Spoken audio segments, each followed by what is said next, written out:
Merci beaucoup pour cette invitation à communiquer autour des familles.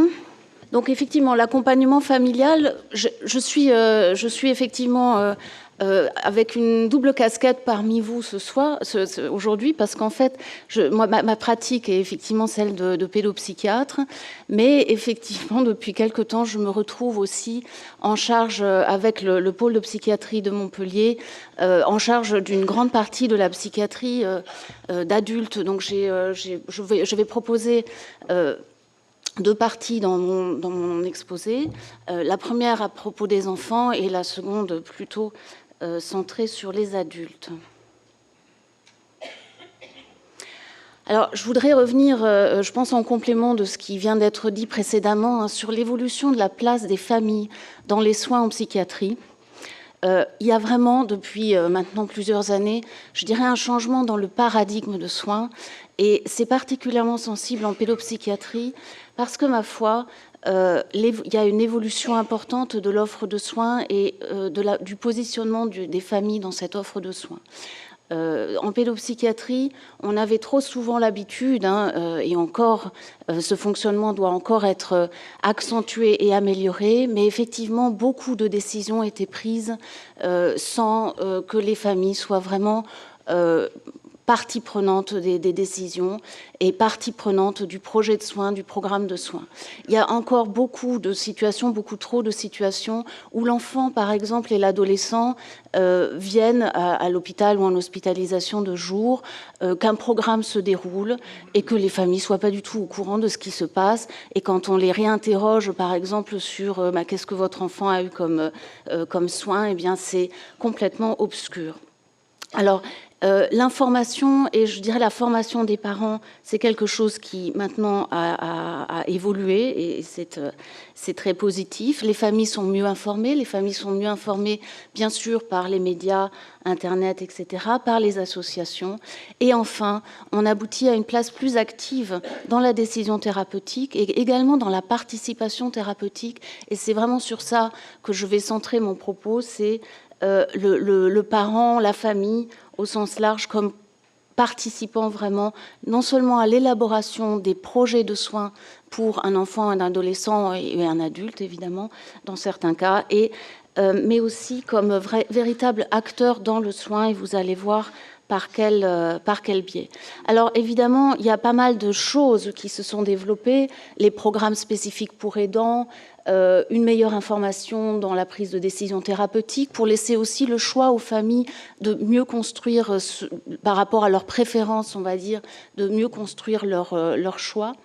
La psychoéducation, on va en parler, les parents co-thérapeutes, des traitements qui ciblent le fonctionnement familial dans certains cas, le champ de la thérapie familiale que je ne vais pas détailler, les modalités d'entraide et les associations, et puis parfois se pose aussi pour nous la question du repérage de certains troubles qui n'auraient pas été détectés chez les parents eux-mêmes.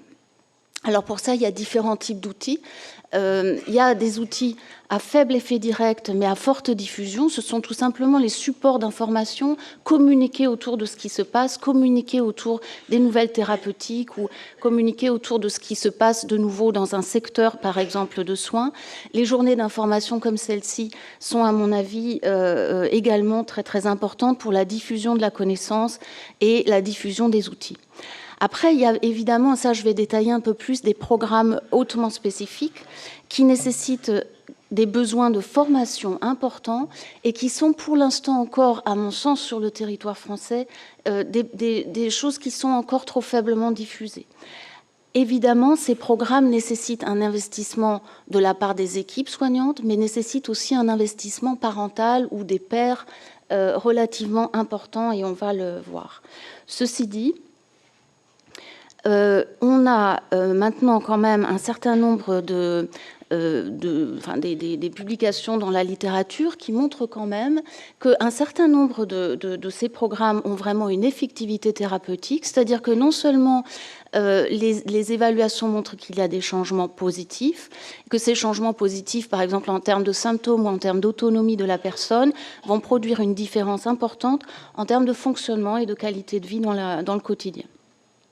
Et ce qui est très très important aussi, c'est que ces programmes spécifiques, que ce soit des programmes de psychoéducation ou des programmes tels que je vais les détailler, c'est très important que ces programmes puissent être menés également dans les contextes cliniques habituels et pas seulement dans les équipes hautement spécialisées, universitaires, avec une habitude, on va dire, de recherche. Pour moi, c'est très important que dans la vraie vie, dans les vraies institutions qui prennent en charge sur le terrain les personnes, que des recherches-actions soient menées pour vérifier que c'est bien approprié au contexte clinique habituel. Donc chez des patients moins sélectionnés, qui ont des comorbidités et qui évoluent dans des contextes psychosociaux variés. À plus long terme, on peut attendre un certain nombre de bénéfices. Des bénéfices indirects, comme l'amélioration du fonctionnement familiale et aussi parfois l'amélioration de la santé mentale parentale. Quand on regarde un certain nombre de paramètres comme par exemple les symptômes dépressifs des parents ou de l'entourage, un certain nombre de programmes ont montré qu'il pouvait y avoir une amélioration à ce niveau-là. Et qui dit améliorer la santé mentale parentale dit bien sûr améliorer leur capacité à répondre de façon constructive aux besoins de leurs enfants, adolescents ou de leurs enfants adultes malades. Améliorer le fonctionnement social et professionnel, c'est aussi, pour un certain nombre de programmes, un bénéfice qui a pu être monté. Plus compliqué, c'est le bénéfice à long terme est plus compliqué évidemment à montrer. Ce qui nous intéresserait beaucoup, c'est de savoir quel est l'impact de ce type de programme à l'âge adulte quand on l'applique bien sûr chez les enfants et adolescents. Est-ce que ça a un intérêt pour prévenir les complications et les rechutes? Donc, je voudrais parler d'un certain type de programme qui maintenant se développe chez les enfants et les adolescents, enfin plutôt pour les parents, et ce sont les formations en gestion parentale. Ce sont des programmes qui sont basés sur essentiellement des modalités de thérapie cognitivo-comportementale, mais aussi de théorie de l'apprentissage social, et ils utilisent aussi la théorie de l'attachement. Ce sont des programmes pour les parents, donc les enfants ne sont pas présents à ces séances. Ce sont des séances structurées en nombre et en contenu et qui peuvent éventuellement prendre la forme de stages intensifs. C'est-à-dire qu'au CHU de Montpellier, par exemple, nous avons pris la décision de mener des stages intensifs sur 2 jours pleins parce que c'est plus facile d'accès pour les familles que de venir régulièrement tous les 1h30 ou 2 heures tous les 15 jours. Et ça fonctionne très très bien puisque du coup on peut toucher un grand nombre de familles. Et on en fait à peu près un par trimestre en général, voire un peu plus. Il y a les objectifs spécifiques sont vraiment une transmission ou un partage d'un certain nombre de techniques. Donc c'est quand même quelque chose qui propose du contenu relativement structuré et qui vise aussi, bien sûr, la modification des interactions avec la diminution. Alors là, on est chez l'enfant et l'adolescent, donc on va chercher quand même à agir sur les comportements indésirables des enfants et augmenter la fréquence de tout ce qui est interaction prosociale. Renforcer les progrès dans la dynamique de groupe. Ce qui nous semble très intéressant, c'est que les familles se soutiennent les unes les autres. Et il y a des sessions de renforcement à distance également qui sont prévues dans ce genre de programme. Ces programmes sont manualisés pour la plupart et requièrent des formations des personnes qui les mettent en œuvre, soignants, parents experts et médecins. On a des programmes qui sont encore pour le coup relativement médicalisés, mais en voie de diffusion dans les équipes soignantes. Les formations sont en cours de développement, elles sont en France encore insuffisantes. Et l'efficacité est évaluée, là je vous en ai parlé. Alors, typiquement, ces programmes sont appliqués à des situations, on va dire, où l'enfant présente des troubles du comportement, de manière, je ne vais pas rentrer dans le détail, mais en général, c'est de l'ordre de l'opposition, des difficultés en termes de transgression de règles, des difficultés en termes de problématiques au niveau des comportements prosociaux. Et il y a aussi un effet possible sur tout ce qui est troubles internalisés, anxio-dépressifs. En général, on a vraiment des paramètres d'amélioration du fonctionnement et de l'ambiance familiale. On augmente le sentiment de compétence parentale et l'état psychologique parental. Ce ne sont pas des programmes pour je dirais pour certains, ce sont des programmes complémentaires à d'autres actions thérapeutiques, et pour d'autres, ce sont des programmes qui peuvent tout à fait se mener même quand l'enfant n'est pas présent. On le propose en général même aussi à des familles dont l'enfant est suivi dans d'autres équipes, mais qui ne proposent pas cette modalité de programme parental. Donc il y a des effets long terme dans certaines études, c'est encore très très peu développé, mais par exemple il y a une intervention ici de 2 ans qui a été menée chez des parents de garçons de 7 à 9 ans avec des troubles du comportement et dans laquelle on a pu montrer que l'abus de substances psychoactives à 8 ans post-intervention était diminué dans le groupe qui avait bénéficié du programme. Alors évidemment, il y a des médiateurs, mais je ne vais pas le détailler. Ce qu'on essaye de faire dans ces programmes, bien sûr, c'est d'éviter les processus d'escalade parce qu'ils se construisent en fait à 2 niveaux, les processus d'escalade. Soit on a des familles qui sont excessivement accommodantes et qui ont toujours une modalité de réaction complètement très douce, avec de la persuasion, de l'acceptation, de la compréhension, mais ils utilisent essentiellement ça.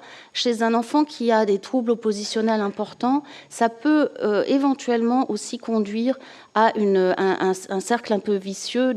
L'enfant réagit finalement par le mépris ou l'ignorance des sollicitations parentales et les parents peuvent rentrer dans un cercle de soumission. Il y a d'autres familles dans lesquelles on observe plutôt des réactions plutôt dures comme la réprimande, la menace et la punition. Et là, on a la difficulté, notamment avec les adolescents qui ont des troubles du comportement, d'avoir des escalades de violence. Et in fine, ce qu'on sait quand on regarde bien ce qui se passe dans ces process, c'est qu'on aboutit aussi très souvent à la soumission et à parfois, il y a des familles qui sont dans la balance entre ces 2 types de réactions et rien ne se construit de vraiment, je dirais, de vraiment positif dans les interactions familiales. Alors, il y a des programmes, alors ça c'est vraiment un peu innovant et on a cherché à développer ça à Montpellier en l'occurrence. C'est un programme qui s'appelle la résistance non violente, qui est dérivé en fait des doctrines politiques de Martin Luther King et de Gandhi autour de la non-violence. Donc l'idée, c'est de développer des techniques et de développer des savoir-faire pour les familles qui sont confrontées à des comportements violents, pour persévérer dans une réaction stable, une réaction pérenne et non violente. Alors, je vais vous en dire un petit mot. Voici le livre de Haim Omer, qui est un professeur de l'université de Tel Aviv avec lequel on collabore à Montpellier. Et c'est avec ce programme qu'on a développé le contrôle actif parental, qui est un groupe qui est destiné à des familles qui sont victimes de violences intrafamiliales de la part de leurs enfants et adolescents. Donc le principe, finalement, c'est de se dire, lorsque les paroles ne sont plus efficaces, est-ce qu'on peut opposer quelque chose qui est une stratégie non violente? Et donc c'est la force de l'inertie pour sortir de l'escalade, de la violence et de la soumission qui alternent et qui ne sont pas constructives. Donc l'idée, c'est de redéfinir l'autorité par la présence parentale. Ça lutte également contre l'isolement familial et ça permet une modification du comportement parental pour sortir de la spirale. Alors, je n'ai pas le temps de développer ce programme en particulier, mais si vous êtes intéressé, je peux vous donner un certain nombre d'informations. Il faut savoir qu'on a déposé des demandes de financement pour pouvoir évaluer ce programme particulier maintenant dans la population qui nous intéresse. Voilà. Et les premiers résultats, on a quand même des groupes pilotes qui ont déjà démarré depuis 1 an à peu près, et les résultats sont extrêmement encourageants. Alors maintenant, je voulais aussi parler, bien sûr, des parents et des aidants des patients adultes. Et bien sûr, revenir sur la psychoéducation familiale, donc peut-être un terrain un petit peu plus familier pour simplement rappeler qu'il y a une méta-analyse de tous les essais randomisés publiés entre 1998 et 2009, 44 études sur la psychoéducation dans la schizophrénie, où on a une amélioration de l'observance thérapeutique, de la qualité de vie et du fonctionnement social. Et dans la plupart de ces études, c'est non seulement une psychoéducation adressée au patient lui-même, à l'usager, mais aussi une psychoéducation qui englobe les aidants familiaux. Alors, une étude aussi intéressante a montré que le programme psychoéducatif qui ne concerne que les patients est moins intéressant, moins efficace qu'un programme psychoéducatif qui implique aussi les proches. Donc l'absence des proches dans les programmes serait quand même un facteur un peu moins favorable. Alors les taux de rechute, ça c'est un paramètre très important, les taux de rechute des patients, selon que la famille a bénéficié ou non d'un tel programme, ça c'est aussi une étude relativement récente, vous voyez que les taux de rechute varient à 1 an. Ils sont entre 41 et 58% avec une prise en charge classique, contre 6 à 12% avec une prise en charge psychoéducative de la famille en plus. Donc vous voyez à quel point quand même on a un impact sur les taux de rechute. C'est idem à 2 ans avec un impact tout à fait important. Donc on peut grosso modo dire que le taux de rechute est divisé par 2 lorsqu'une prise en charge psychoéducative est proposée aux familles. Donc, c'est, d'après ce que je peux déduire de la littérature, c'est l'intervention la plus efficace après les traitements médicamenteux, avec une amplitude de l'effet sur la prévention de la rechute qui est identique à celle des traitements médicamenteux. Ce sont des méthodes qui ont un haut niveau de preuve et une rentabilité économique avérée. Et on peut dire bien sûr que l'impact de la psychoéducation potentialise celui des traitements de type médicamenteux.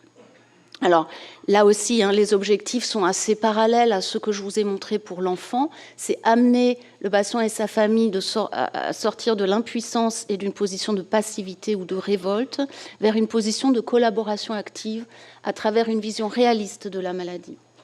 Alors un exemple, bien sûr, que vous connaissez, c'est le programme Pro-Famille, avec un réseau qui s'est développé maintenant en France. C'est un des programmes qui fait vraiment référence autour de ça pour les familles dont un proche souffre de schizophrénie. Donc c'est un programme de formation des familles. Donc j'insiste sur le côté formation. Là aussi, comme les programmes qu'on cherche à développer, c'est pas vraiment un groupe de parole. Un groupe de parole, c'est peut-être intéressant aussi et je dois dire que dans les programmes qu'on peut mener, on voit qu'il y a des fonctions de type groupe de parole à certains moments du programme, mais en réalité, c'est quand même une transmission de techniques dont il s'agit. Par exemple, savoir comment agir dans des situations où le proche, par exemple, ne veut plus adhérer au programme de soins, qu'est-ce qu'il faut faire quand il y a des difficultés, une rechute, etc. On est, en tant que famille, souvent très démunis dans cette situation et il faut un point d'appui et il faut des techniques pour pouvoir faire face. Donc, alors c'est quelque chose qui maintenant s'organise en France, avec notamment en Île-de-France un cluster de formation et de diffusion de ce programme qui est animé par Madame Guillard, qui est psychologue au SHU à l'hôpital Sainte-Anne et que je remercie d'ailleurs pour m'avoir communiqué un certain nombre des diapositives que je suis en train de vous montrer. Donc, le réseau Pro-Famille propose une information, donc un savoir autour de la maladie, transmet un savoir-faire, bien sûr, face à la maladie et un savoir-être face aux proches malades, et une approche, bien sûr, psychologique pour savoir gérer son propre stress. Donc, voici un petit peu l'état des équipes du réseau Pro-Famille. D'après ce que je vois, à peu près une 50aine sont actuellement en activité autour de ce réseau qui est animé par le docteur Yann Audet. Donc, voilà, pour préciser simplement, ce programme concerne toutes les personnes interagissant avec le malade, donc les parents bien sûr, mais aussi le conjoint, la fratrie majeure et d'autres proches. Ça ne concerne pas le proche directement, même si ce qui se dit dans le programme peut être entendu par le malade. Et les familles peuvent venir indépendamment de la vie de leurs proches. Ça, c'est, à mon sens, assez important pour les familles, par exemple, dont quelqu'un serait complètement sorti ou complètement opposé à ce type de démarche. Donc, les participants, après, il y a des engagements, je ne vais pas aller dans le détail, et simplement préciser que ce n'est pas sectorisé. Alors, la formation, puisqu'on parle de formation, quelle formation pour animer Pro-Famille ? On peut être psychologue, psychiatre, infirmier, donc venir du milieu du soin, mais être aussi un parent qui a déjà participé à la formation. Il faut bien sûr être observateur et participer, si possible, au congrès annuel. Des bases de formation TCC sont évidemment souhaitables les connaissances d'animation de groupe et la motivation, bien sûr, sont quelque chose de tout à fait important. Alors pour tout renseignement, je vous propose, et les diapositives seront mises à disposition, donc ça c'était simplement pour vous rappeler que le réseau peut être interpellé facilement. Et je voudrais vraiment, pour conclure, attirer votre attention sur le fait qu'il nous faut quand même un panel d'interventions et un panel d'interventions évaluées pour leur efficacité et leur effectivité, c'est-à-dire la possibilité aussi d'être intéressants dans les pratiques de terrain, avoir évidemment un coût pas trop prohibitif, une facilité de diffusion et une bonne accessibilité, et que ces programmes soient adaptés selon les modérateurs qui influencent leur effet. Bon, alors ça, c'est quelque chose qu'on a essayé de développer aussi. On sait que, par exemple, les familles qui sont en grande difficulté psychosociale, là, je reviens sur les enfants et les adolescents, ont besoin de programmes plus soutenants et plus longs et plus intensifs que les programmes intensifs qui sont développés dans les stages. Donc, on essaye de monter des programmes qui répondent à des besoins variés. Après, une autre préoccupation importante, c'est celle de la valorisation de ces programmes. Parce qu'en pratique, d'après ce que je sais pour ce qui est de Montpellier, ils ne sont pas éligibles aux critères des programmes d'éducation thérapeutique. Et, ils ont pourtant les critères d'un soin basé sur l'épreuve. Et il n'y a aucun moyen correct de les valoriser actuellement dans notre nomenclature d'actes, ce qui fait que la plupart des équipes qui sont impliquées dans ce type de démarche que je pense très très importante et qui doit se développer, eh bien, on n'a aucun moyen de générer, on va dire, une valorisation suffisante. Donc ça, c'est vraiment important et c'est probablement important à communiquer à nos instances régionales de santé parce qu'il va falloir réfléchir. Si on veut diffuser ce type de modèle, il faut qu'on arrive à construire quelque chose pour que ce soit viable et que ce ne soit pas pris sur simplement du temps de quasi-bénévolat des équipes, parce que c'est quelque chose qui est de l'ordre du soin. En tout cas, moi, je plaide pour que ce soit de l'ordre du soin, puisque ça a vraiment démontré un intérêt. Voilà, et que c'est indispensable si on veut voir ces programmes se développer. Et je reviens sur la place des familles, parce que là aussi, on a besoin des familles pour aider à la diffusion de ces programmes, donc en termes de politique de santé, développer la motivation des familles pour devenir et pour s'inscrire dans une démarche de famille experte. Et évidemment, je dirais que ces programmes n'y sont pas figés, ils ont intérêt à se développer, à évoluer, à devenir plus performants. Et du coup, on a aussi besoin de panels d'usagers pour qu'on soit aidé pour perfectionner ce type de démarche. Et ça, c'est quelque chose pour lequel moi, pour ce qui est des panels d'usagers des enfants et des adolescents, je suis particulièrement intéressée pour les développer, y compris pour la recherche. Alors j'en ai fini et merci beaucoup pour votre attention.